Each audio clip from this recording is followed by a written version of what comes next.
اصبر فإنك يا أسير شمس تدور لها الزهور متقدم رغم القيود ورائد رغم الصخور اصبر فإنك يا أسير شمس تدور لها الزهور متقدم رغم القيود ورائد. İsrail ұлдарында тақуа бір адам бар екен. Сол әлгі адамның жақсы көретін бір әйелі бар екен. Алла Тағала бұл адамға бір періште жібертіп, сенің 3 дұғаңды қабыл етемін деп хабарлаған екен. Енді әйелі ғой, әйелі қасына кеп, менің сенің 3 дұғаң қабыл болады екен, біреуін мен үшін айыршы, екеуің өзің қыла бер деп сұраған екен. Сонда қандай дұға қылайын деп әйелінен айтса, әйел айтыпты, Раббыңа дұға қылшы, мені адамдардың ең әдемісі қылсын депті. Әлгі байғұс адам дұға қылып, қараса әдемі сұп-сұлу бір ханшайымға айналған екен.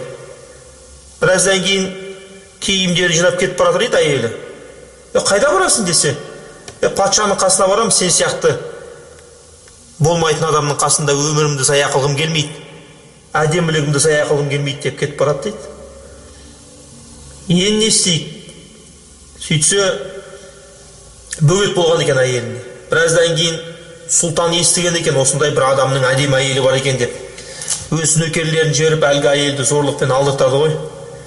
Анау байғұс адам тағы да өзінің қалған 2 дұғасы бар. Аллахым, мына әйелімді маймылға айналдыршы депті. Сөйтсе әйелі маймылға айналып кетті. Патша үйінен қуып шыққан әлгі әйел байғұс келген, мені қабылда деп. Енді түнде жатса жата алмайды дейді, әлгі қарап шошып. Сөйтіп бір дұғасы қалған, Аллахым, әйелімді қайтадан бұрын қалпына келтірші деген ғой. Осылайша 3 дұғасы босына кеткенді. Әйеліне де пайдасы болмаған, өзіне де пайдасы болмаған. Сол үшін адам өзіне берілген мүмкіншілікті жақсылап пайдалану керек.